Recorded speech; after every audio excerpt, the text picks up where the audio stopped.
Good Morning Podcast.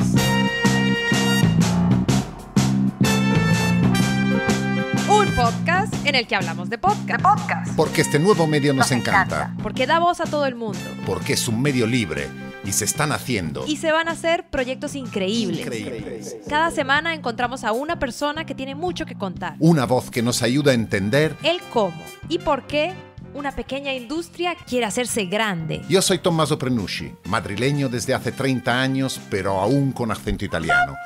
Soy director de SAM 321, boutique de contenidos que produce podcast con mucha pasión. Me acompaña Verónica Figueroa, periodista, experta productora de los podcasts de El País, los de SAM 321 y host de La Invasión. Hey, this is not a test. This is podcasting.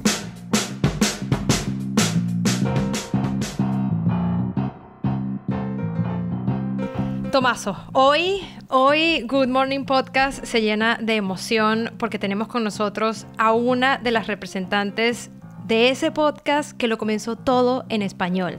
Ese podcast que nos hizo soñar que nosotros íbamos a hacer This American Life y que sobre todo hizo entender que el público en México estaba interesado en conocer historias de Chile y que en España nos interesan las historias de Colombia. O sea, que el español nos unía y las historias de verdad nos podían hermandar. Hablamos, por supuesto, de Radio Ambulante, el podcast, que es mucho más que un podcast, es una pod startup, que ahora forma parte de la cadena de radios NPR, National Public Radio de Estados Unidos, y que todos los fanáticos del podcast hemos visto crecer desde que fue solo un crowdfunding, un Kickstarter, hasta convertirse en una gran empresa. Ya nos contará Camila. Hoy, bueno, como dices, Tomaso, está con nosotros Camila Segura, que es la directora editorial de lo que ahora se llama Radio Ambulante Estudios, porque como bien dices, pues ya no es solo un podcast, sino que es toda una productora. Fue ella junto a Carolina Guerrero, que es la CEO, y Daniel Alarcón, que es el host del programa. Es parte de ese primer equipo, como ellos dijeron alguna vez, que se decidieron hacer esa vaina de la radio. Bienvenida, Camila. Muchísimas gracias por invitarme, muy contenta. Un placer. Muy contentos de tenerte en Good Morning Podcast. A diferencia de muchos de los que hacemos podcast, que venimos del mundo de los medios, pues hemos buceado un poquito y hemos descubierto que estudiaste literatura en Columbia University, en Nueva York. Correcto. ¿De ahí viene tu amor por las historias y el storytelling? Yo creo que sí, un poco. La verdad es que odié la academia con todas las fuerzas de mi alma. Entré a hacer este doctorado pensando que lo que quería era dedicarme a la academia, pero muy rápidamente me di cuenta que ese no iba a ser el lugar para mí. Demasiados egos, demasiadas pugnas entre los latinoamericanistas y los iberoamericanos o los peninsulares, bueno. Y además entré en un momento, esto fue hace muchísimos años, en el 2001, cuando también la academia estaba en crisis un poco y todavía sigue estando, porque no había muchos trabajos en el ámbito, ¿no?, académico. Ahí, estando en Estados Unidos, descubrí This American Life y me enganché inmediatamente y supe que eso era lo que quería hacer, que era como un This American Life en español, un Latin American Life. y entonces, muchos años después, me enteré del proyecto de Carolina y Daniel, que estaban pensando en lanzarlo, y le escribí a Carolina básicamente poniéndome a la orden de escribir emails, lavar ropa sucia, lo que fuera, con tal de que me dejaran participar. Y entré al equipo cuando éramos 4 personas básicamente, antes de la campaña de Kickstarter, y desde ahí estoy vinculada. Mira, pero entonces tú, por supuesto, no tenías nada de conocimiento de cómo se trabaja el formato audio. Y quiero que hablemos de esto porque, pues, hay mucha gente que quiere hacer un radio ambulante. O sea, quieren hacer un trabajo sopesado, artesanal, donde contemos historias de gente, que sea riguroso, que sea bueno. Entonces, yo quiero que tú le expliques a toda esa gente, ya que tú pasaste por ese proceso, ¿cómo funciona? O sea, cuéntale a los oyentes de esos meses de producción de cada historia, lo cerca que hay que llegar a los protagonistas, cómo evaluar qué va a funcionar y qué no. O sea, háblanos del proceso de contar una historia en audio. Ok, pues mira, cuando empezamos ninguno de nosotros tenía idea de hacer radio. Entonces afortunadamente nos rodeamos de gente que sí sabía y fuimos aprendiendo por el camino y con muchos errores también. Pero rápidamente también nos dimos cuenta de que vivíamos en un momento, y esto que fue hace ya casi 9 años, en el que todas estas tecnologías existían, entonces nos permitían estar en diferentes lugares y poder trabajar de manera remota. Claro. Usamos Dropbox, ahora Slack, Hindenburg Pro es el programa con el que editamos las historias, que nos parece súper fácil de usar, es intuitivo, pero tiene otra cosa maravillosa y es que se puede subir a Dropbox una sesión. Entonces, si yo trabajo hoy en algo, el diseñador de sonido, cuando se sincronice, puede también trabajar ahí en esa misma sesión. Entonces, digamos que esas partes técnicas son fáciles de navegar y realmente no son muy costosas. Pues como que cada cosita hay que pagar, pero no es demasiado, y hay algunas que son incluso gratis. Entonces creo que eso pues ayuda bastante. Y en términos narrativos, también la historia es divertida en el sentido en que empezamos queriendo ser un poco This American Life, entonces nos inventamos esta idea de que fueran episodios temáticos. Claro. La primera temporada fueron como 3 episodios porque éramos 4 gatos tratando de hacer algo coherente con un tema que no es nada fácil.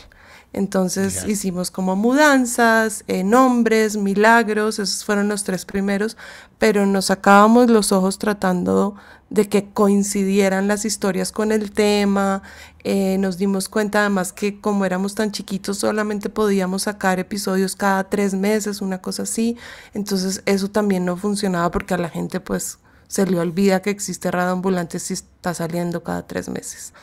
Entonces lentamente digamos que fuimos agrandando el equipo, etcétera, pero también entendiendo que la recurrencia era importante, que estar ahí cada semana hacía que la audiencia se enganchara más y que las historias, pues claro, necesitaban, y en eso sí creo que Daniel y yo pues contribuimos, tenemos ese instinto narrativo, Daniel siendo escritor y yo siendo literata, de qué hace que una historia sea una buena historia. Entonces, lo primero es tener personajes que hablen bien, que sean elocuentes, porque a veces tenemos una idea genial, pero el personaje no se le entiende nada, entonces pues hay que matarla porque así no se puede trabajar. Entonces, un personaje que tenga una historia donde pase algo, eso es lo más importante. Que haya un arco narrativo, o sea, que haya un conflicto, un giro inesperado, algo sorpresivo. Eso es lo más importante, y que tenga como algún tipo de desenlace. No todas las historias tienen desenlace, pero ese desenlace se puede escribir. A través de la escritura se puede fácilmente, pues no fácilmente, pero se puede resolver, digamos, una historia que no tenga un claro final. Con la escritura uno puede como matizar eso y darle algún tipo de redondez, que es lo que queremos.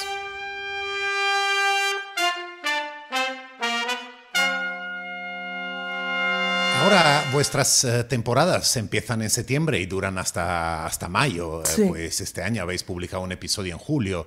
Eso es un tiempo muy, muy largo por episodios semanales. ¿Cuántas propuestas recibís o cuántas propuestas trabajáis para poder llenar una temporada entera? Ese es mi dolor de cabeza constante, porque antes teníamos la libertad de hacer los episodios que quisiéramos, pero ahora con NPR firmamos un contrato de distribución en el que nos comprometemos a hacer 24 episodios nuevos y en total 30, o sea que estamos repitiendo ahí como 6 historias que ya se nos están acabando a propósito de las temporadas más antiguas, pero entonces claro, al principio, sobre todo, era muy estresante porque no teníamos el músculo nosotros dentro del equipo de producir tanto, entonces dependíamos mucho de productores externos que nos traían muy buenas propuestas, pero por ser personas que no están pues familiarizadas con el tipo de trabajo que hacemos y con el nivel tan artesanal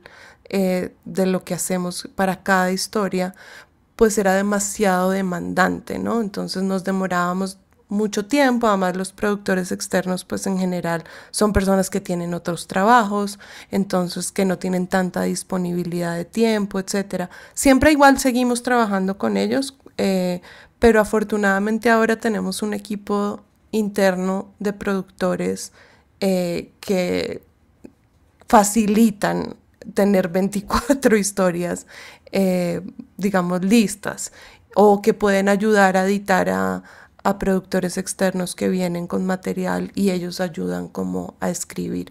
Pero son muchísimas las propuestas que recibimos y muchísimas las que no aceptamos. Claro. Oye, y no es solo la cantidad de gente que tienes que tener trabajando para producir un podcast como el que describes, o sea, 30 episodios, todo bien pensado, sino el tiempo que se toma cada historia, ¿no? O sea, ¿cuánto tiempo más o menos están trabajando ahora mismo un episodio, que usualmente es un reportaje largo, digamos? Pues depende de la historia. Digamos, esta de la primera de la que salió ahorita, de Juego de Niños, nos sentamos Daniel y yo y la sacamos, no sé, por ahí en 20 días, que es un récord. Récord. Sí, el Juego de Niños fue un poco en tiempo récord, a pesar de que estábamos en la mitad de la pandemia y los dos siendo padres teníamos mucho trabajo, digamos, doméstico.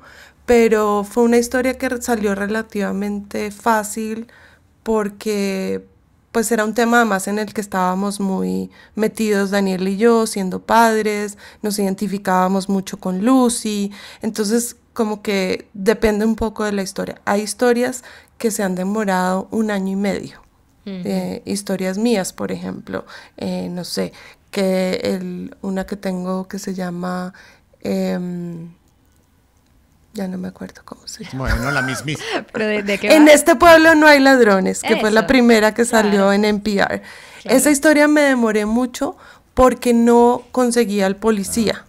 Y sin el policía, pues la historia no funcionaba.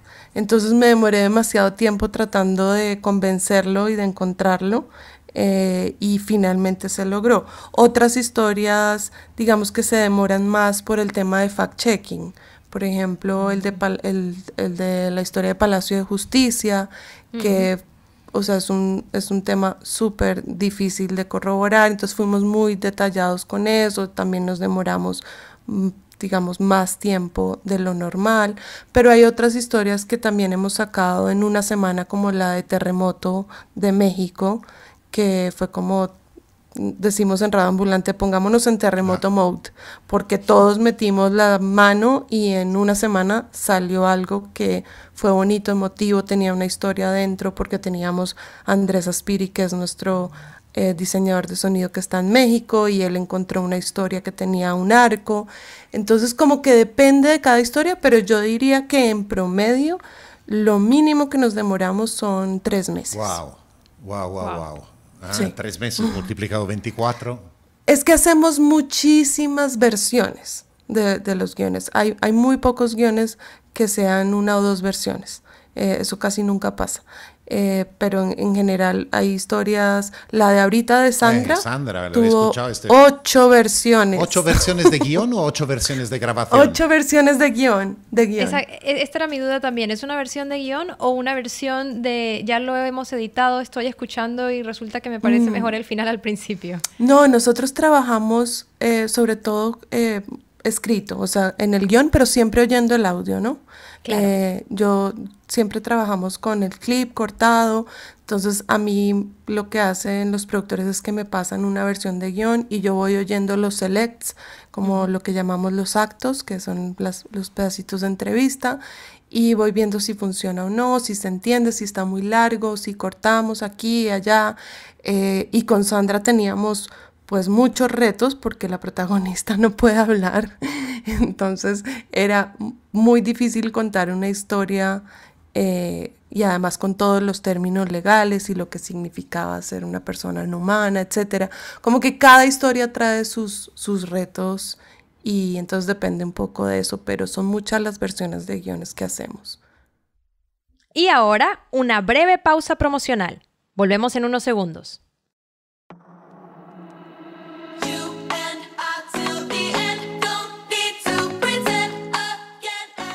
Este episodio está patrocinado por nosotros mismos.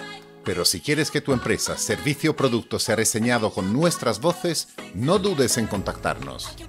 ¿Sabías que los anuncios en podcast realizados por los propios presentadores tienen el doble de efectividad que anuncios programáticos? ¿A qué esperas? Comunica con la comunidad de creadores y apasionados al podcast a través de Good Morning Podcast. Escríbenos a tommaso@sam321.com. Tommaso con 2 M's y una sola S, @sam321.com. Good Morning Podcast.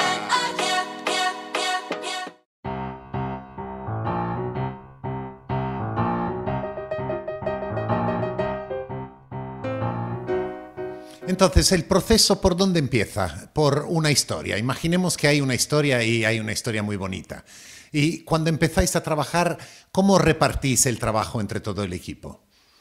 Ok, entonces digamos que viene una historia, pongamos que sea alguien del equipo que nos propone una historia. Hacemos unas reuniones editoriales que se llama reunión de pitches. Y es donde evaluamos, tenemos un documento largo donde hemos recogido historias de productores internos y externos y ahí como que cada persona del grupo editorial, que son productores y editores, leemos las propuestas y tenemos una tablita de votación.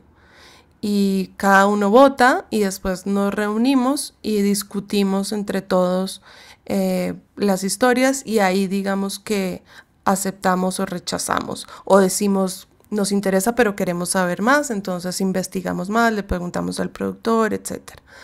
Una vez digamos que ya aceptemos la propuesta, lo que tenemos que hacer es inicialmente un cuestionario para el entrevistado o las voces que vayan a hacer.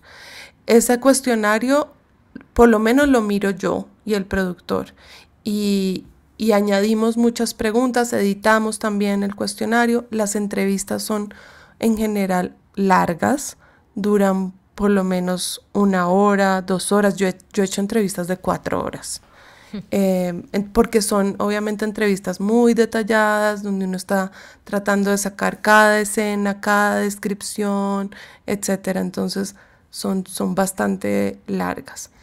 Una vez se llega con ese audio, lo transcribimos. Antes lo hacíamos a mano y era una pesadilla.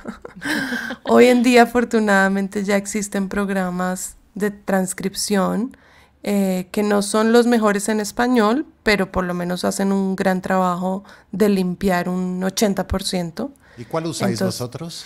Nosotros usamos Sonix, Sonix.ai, o antes usábamos Trint también. De pronto nos pasamos a Sonix por alguna razón que ya no me acuerdo porque creo que era mejor y más barato. Y entonces en Sonix es también muy bueno porque tú tienes ahí todas las transcripciones y cualquier persona del equipo se puede meter y también bajar las transcripciones y ponerlas en un Google Doc, etc. Una vez estén transcritas esas transcripciones y ese audio y limpio, en general tratamos de limpiarlo, no todo, pero sí tratamos de limpiarlo, vamos haciendo los selects, que es como lo que nosotros llamamos el hot tape, el tape más caliente, el mejor, para que uno lo oye y dice definitivamente esto tiene que ir porque como lo dice y lo que dice y etcétera. Entonces eso es lo que llamamos selects y esos los tenemos ahí como en remojo sabiendo que esos los vamos a usar. Después hacemos un outline, que es como un esbozo de la estructura de la historia. Eso lo hace el productor, me lo pasa a mí, lo discutimos, de pronto lo modificamos, decimos, no, mejor empecemos por acá, porque si empezamos por el reveal de que, no sé, cualquier cosa, entonces estamos dañando el spoiler. En este outline es donde el productor te dice, yo voy a empezar la historia por aquí, el desarrollo está aquí, el giro es este, el desenlace es tal. Exacto. Y siempre, digamos, considerando esa pausa que hace Daniel en la mitad donde metemos los anuncios, entonces pensando siempre en vamos a dejar en suspenso lo que va a pasar para que la segunda parte sea enganchadora, ¿no? Como pensamos como en todo eso inicialmente. Eso puede cambiar una vez uno lo vea en el guión y diga, no, definitivamente este outline no funciona así, entonces puede cambiar, pero en teoría digamos que el outline nos permite pues tener como una idea de por dónde empezar. Y ahí empieza ya en la escritura del guión, usando el tape. Tenemos un formato muy estricto que usamos, somos muy neuróticos, sobre todo Daniel y yo, en la forma en que queremos que se vea un guión. Eso lo trabajamos en Google Docs, que es maravilloso también porque uno puede pues trabajar a varias manos en el mismo documento, al mismo tiempo, cambiando, viendo lo que el otro hace, dejando comentarios, etc. Como les decía, el guión pasa por muchas versiones, yo entonces devuelvo el guión, el productor hace los cambios, vuelve a cortar, yo a veces incluso me meto a las transcripciones, meto más audio cuando siento que me hacen falta cosas, entonces, o sea, es de verdad meterse en el fango. Yo como editora me meto en el fango con toda en cada historia. Y ya una vez yo siento que ya está decente o que ya no sé nada, porque llega un momento en que yo ya no sé nada si esto funciona o no funciona. O está bien o ya estás saturada. Sí, llega un punto después de 8 guiones que yo digo, yo ya no tengo ni idea, esto puede ser una porquería o puede ser la mejor historia que hemos producido. Y ahí meto a Daniel. Y viene Daniel y hacemos una lectura con él y afortunadamente la mayoría de veces es una lectura corrida de cambios aquí y allá chiquitos, y ya una vez se aprueba por Daniel, nos movemos ya al fact-checking, que tenemos un fact-checker en casa ya tiempo completo, que eso ha sido genial, y después de eso ya viene la grabación el productor se graba su narración y se lo pasamos al diseñador de sonido que hace pues ya la mezcla final. Y después tenemos que pensar en el título, en la descripción, en la ilustración, en la traducción, en la transcripción. ¿Te das cuenta del tono de agotamiento? Solo explicando cómo se hace. Imagínate tú hacerlo 30 veces cada 9 meses, ¿no? Sí, y por 8 años, 168 episodios. Pero tú trabajas también en un diario, El País. Yo he trabajado en un diario, El Mundo. Eso se hace un diario todos los días. Eso es. Me gusta mucho vuestra metodología. Me parece una metodología preciosa. Sabes que han salido exactamente 11 puntos desde el pitch al título, descripción e ilustración. Y lo más bonito, quiero destacar, es que el guión es el punto número 7. Es decir, se llega al guión después de mucho trabajo de preparación. Correcto. Y Sí. quiero que quede aquí anotado en este podcast que Tomaso ha estado tomando nota. Hombre, claro. Podría repetir las 11, ¿eh? Ahora vamos, puedo hacer un clickbait. Esto va a ser una clase con Camila Segura, no es una entrevista. Vamos. Mira, pero y entonces, explícanos entonces dónde está el límite de tu trabajo. Porque el título que tienes ahora, directora editorial, antes era la editora principal, o así has estado siempre en el mundo radioambulante. Empecé como asistente administrativa, creo, después coordinadora de proyectos. He pasado por todos los títulos habidos y por haber. Y hoy ya bombera. Exacto. No, digamos que mi labor fundamental, bueno, aparte de editar todos los guiones, o sea, de que todos los guiones pasan por mí antes de llegar a Daniel. O sea, mi función yo la veo como yo quiero entregarle a Daniel lo mejor que puedo, ¿no? O sea, el guión en el mejor estado posible, porque Daniel es una persona muy ocupada, tiene como 5 trabajos aparte del de Radio Ambulante. y lo que quiero es como descargarlo a él de tener que meterse en el fango, que él ya no está para esas.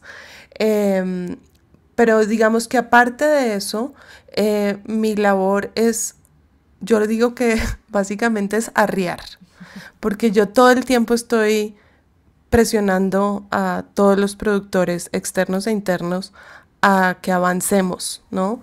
Y tener un ritmo de trabajo, un flujo de trabajo que se sienta como eso, como algo que fluye y que nosotros lleguemos al lanzamiento de la temporada con por lo menos 7, 8 historias ya listas, porque yo no hay nada que más odie que sentir la presión de que en 15 días va a salir una historia y no tenemos ni idea qué va a pasar. No, yo soy súper neurótica con saber que está todo listo a tiempo y que no nos estemos matando, digamos, para sacar contenido de buena calidad.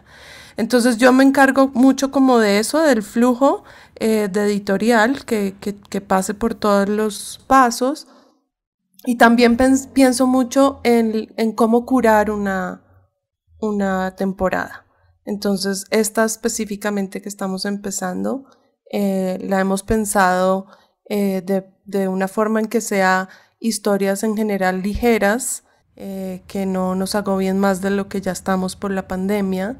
Entonces también como pensando mucho en eso, qué contenido queremos pasar, en qué momento, cómo mezclar las historias. Ahora tenemos un reto y es que tenemos una productora de Argentina que ha sido maravillosa, que es Aneris, la de Sandra, y tenemos a Lisette en Ecuador y tenemos a David en Colombia, pero entonces no pueden ser todas las historias de Argentina, Colombia y Ecuador. Claro. Entonces también ese es un reto, ¿no? Ver cómo mezclarlas para que no sean los mismos 3 productores haciendo las historias de sus respectivos países y etcétera. Entonces sí, como ver cómo se combina y en qué momento lanzar el repeat y cuándo hacemos un break. Y me obsesiono mucho con una cosa que se llama el tablero, que es una página de Excel la más básica del mundo, pero es la que reviso todos los días con obsesión. Que es la que tiene las casillas cruzadas cuando las cosas están bien hechas, entregadas y todo. Exacto, y tengo colores, y entonces azules que ya tenemos el tape, y verdes que ya está listo, y morados que no está listo, y rojos que la vamos a matar. Es como un mundo que ya todos afortunadamente han aprendido a leer. Bueno, Tomás es un enamorado del Excel. Sí, absolutamente. Yo también no juego mucho con los colores, pero vamos, con las columnas, las nomino, las reordeno. Le vuelvo exacto, todo el mundo loco. Yo hago eso igual. Claro, porque no me fío de mi organización, esa es la realidad.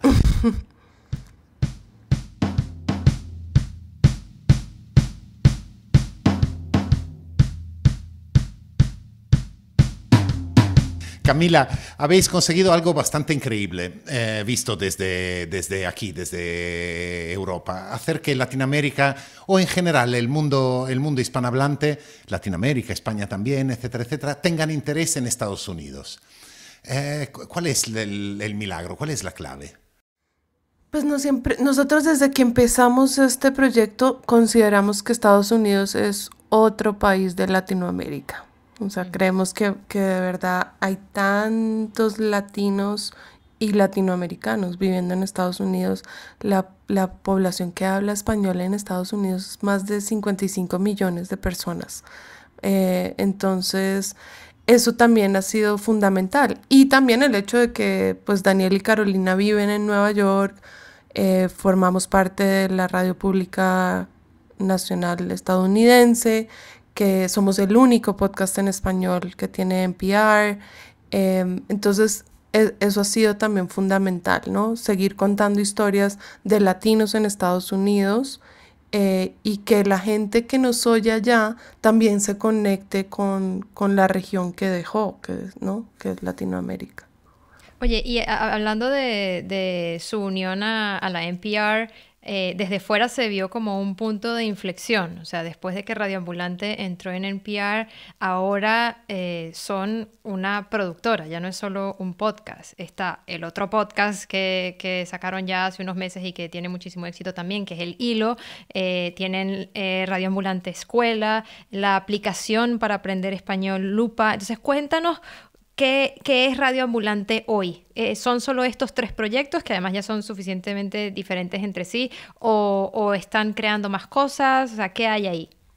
Pues mira, el tema con NPR es un tema meramente de distribución. Ellos no tienen injerencia editorial en nada de lo que nosotros hacemos, no tienen nada que ver con Radio Ambulante Studios. Radio Ambulante Studios lo llevamos pensando un tiempo largo porque queremos ser una productora de más podcasts. Lo que pasa es que como una organización sin ánimo de lucro que depende de financiación de como grants que nos dan diferentes fundaciones en Estados Unidos, de las donaciones de los oyentes, etcétera, ha sido, digamos, un proceso más doloroso donde hemos pedaleado, no hemos dejado de pedalear, así estemos en NPR, nunca dejamos de pedalear para tratar de crecer el equipo y tener más recursos para hacer más cosas. Entonces ahora en Radio Ambulante Studios, pues sí sacamos este proyecto del Hilo, que ha sido súper exitoso, que tiene su propio equipo, también sacar una cosa semanal, pero durante todo el año, pues es un esfuerzo también monumental. Y sacamos esta aplicación de Lupa porque nos dimos cuenta que muchísima gente usaba los episodios de Radio Ambulante para aprender español. Y nos encontramos con estos developers de Jive World que son maravillosos y que en un año logramos hacer esta aplicación que a los estudiantes les ha parecido genial, que tiene muchos como features muy útiles, ¿no? Que no tienen otras partes. Cuéntanos cómo utilizáis vuestros audios para Lupa. Ellos tienen como un software que permite hacer muchas cosas, entonces puedes disminuir la velocidad del episodio, puedes parar y mirar vocabulario, tiene como una manera de ir haciendo tu propio como banco de vocabulario de palabras que no sabes. También tiene las traducciones al inglés, entonces también puedes estar oyendo en español y leyendo en inglés. O sea, son como muchos features maravillosos para los que están familiarizados con eso, porque no es como Duolingo, que Duolingo es como para un español súper básico, de historias muy como habladas, muy despacio. No, aquí la idea es que la gente aprenda a oír el español real que se habla en las calles, ¿sí? Y el acento también, eso es importantísimo. Gente que aprende un español que es súper neutral, pero después pues se va para Costa Rica y no le entiende nada al tico que está hablando rapidísimo, ¿sí? Entonces como esta posibilidad de familiarizarse con el español real que se habla en Latinoamérica es súper importante para nosotros. Y lo otro que hace el Lupa, que es muy bueno, es que si son capítulos muy largos, como la mayoría de los capítulos de Radio Ambulante, los separan como en chapters, en capitulitos más chiquitos, que permiten que la persona pueda como estudiar por fragmentos el episodio. Es súper chévere. Muy bonito, porque en el fondo esto es que habéis creado una marca muy fuerte, que es Radio Ambulante, y en el fondo Lupa es una derivación, ¿no? Es como utilizar toda esa gran cantidad de contenido de calidad orientado a una funcionalidad diferente, que es estimular a aprender el inglés desde el audio. Pero no es la única derivación que tenéis. Tenéis el Club del Escucha, que es otra parte muy interesante. Sí, eso ha sido maravilloso también. Contratamos a Jorge Caraballo, nuestro editor de crecimiento. Empezó como editor de audiencias, ahora creo que es editor de crecimiento, también los títulos cambian. Pero él, digamos que lo contratamos con la idea de crear una comunidad alrededor de Radio Ambulante, y creo que eso ha sido una cosa increíble que hemos logrado, y es precisamente que los oyentes se conectan y se sientan parte de algo. Y nosotros servimos a los oyentes, o sea, estamos oyendo todo el tiempo lo que quieren, lo que piden, y estamos tratando como de servir a la audiencia. Eso es súper importante. Entonces Jorge ha tenido un papel fundamental en como poder reunir a todos estos oyentes de diferentes lugares del mundo. Se nos ocurrió la idea de los clubes de escucha que empezaron justo como antes de la pandemia, en enero creo que empezamos el primero, pero ya digamos que es un evento recurrente. Antes los hacíamos presencialmente en diferentes ciudades y ahora pues se están haciendo en algunas virtuales y en otras presenciales, pero nosotros básicamente lo que hacemos es que les pasamos el episodio una noche antes, un día antes, para que ellos tengan como la primicia de oírlo juntos. Y pasamos también como puntos de conversación, tenemos como un manual de cómo relacionarse, de cómo ser respetuosos, de unos puntos para poder conversar y cómo detonar las conversaciones. O sea, no es como vayan y se junten y hablan de esto, sino que hay también como todas unas herramientas que les damos para que puedan tener una conversación que valga la pena, digamos. Sí, una organización. Sí, algo más organizado y que no sea tan espontáneo. Y como veis, las primeras, no obstante, evidentemente que haya sido por el COVID cambiado completamente, ¿no? Probablemente la planificación del Club de la Escucha. Pero ¿cómo ves? ¿Ha habido una buena acogida? Súper buena acogida y sobre todo ahora seguimos viendo que nos ponen en el Club de Podcast de Radio Ambulante de Facebook fotos todo el tiempo de gente en París y en México y en Perú que se reúnen incluso pues por Zoom a escuchar la historia, que es súper emocionante eso. Sí, qué bonito. Oye, Camila, Tomaso y yo solemos terminar este podcast siempre pidiéndole al invitado que deje un consejo para los nuevos podcasters o para alguien que quiera crear un podcast. Pero no sé, Tomaso, o sea, yo siento que todo este episodio estaba dedicado a eso. O sea, ¿te queda algún consejo por dar, Camila? Algo que le dirías a alguien que quiere empezar su podcast y tiene miedo o no sabe cómo o no sabe por qué o no sabe de qué hablar. Pues yo creo que lo más importante es sentir que lo que va a hacer es algo que le va a interesar a la gente, ¿no? Y yo creo que una buena forma de probar si va a funcionar o no es hacer que alguien más lo oiga. O sea, creo que también es súper importante esta idea de los editores. Yo sé que me estoy no sé cómo se dice, autopromocionando sí, mi labor. Como debe de ser. Pero sí creo que es un trabajo muy invisible, pero muy importante. Si uno, y no tiene que ser un editor, nada, tú se lo pones a tu tía o a tu abuela. Si se aburren, hay algo que no está funcionando. O sea, lo más importante es que sea entretenido, yo creo. Y lo que nos puede parecer entretenido a nosotros puede que no le parezca a otra persona. Entonces creo que después de que uno está metido tanto haciendo algo y piensa que es maravilloso y se lo pone a oír a alguien más y uno se da cuenta en qué momento se aburre o que, ¿no? Como tener ese feedback de otra gente me parece fundamental.